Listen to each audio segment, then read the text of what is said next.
જેમ સરકાર સરકારી પ્રશાસન અત્યારે ખેડૂતોને વહેલી તકે મદદ થાય એ માટે કામગીરી કરી રહી છે, તો પ્રજાના પ્રતિનિધિ પણ અત્યારે ગામે ગામ જઈ ખેડૂતો સાથે મુલાકાત કરી રહ્યા છે. સાણંદના ધારાસભ્ય કનુ પટેલ પોતાના મત વિસ્તારમાં પહોંચ્યા હતા. કનુભાઈ, આપ સવારથી અને ગઈકાલે પણ અનેક વિસ્તારમાં ગયા.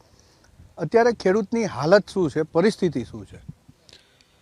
સમગ્ર ગુજરાતની અંદર જે કમોસમી વરસાદ પડ્યો એના કારણે ખેડૂતોની જે હાલત કહેવાય, જે આ ડાંગર એકદમ લોળિયા આવી ગયા હતા અને માત્ર વાઢવાના બાકી હતા, પણ કમોસમી વરસાદના કારણે આ તમામ જગ્યાએ જે ખેડૂતોને જે નુકસાન થયું છે, એ ડાંગર પડી ગઈ છે ને આપણે જોયું એમ કે એ ઉગી પણ ગઈ છે. એના દાણા જે હોય એ દાણા ફરીથી ઉગી પણ ગયા છે.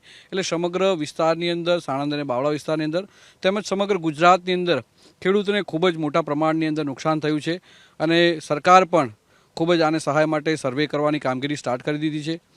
એમ જ અમારા ગાંધીનગર લોકસભાના સાંસદ, દેશના ગૃહપ્રધાન અને સહકાર મંત્રી અમિતભાઈ શાહ સાહેબને પણ વાત કરવા પછી એમને પણ સમગ્ર તમામ અધિકારીઓ સાથે અને કૃષિમંત્રીશ્રીનો પણ જીતુભાઈ વાઘાણી સાહેબનો પણ ફોન આવી ગયો અને તમામ જગ્યાએ મેન્યુઅલી અને ઓનલાઈન પદ્ધતિથી પણ દરેક જગ્યાએ સર્વેની કામગીરી અત્યારે ચાલી રહી છે.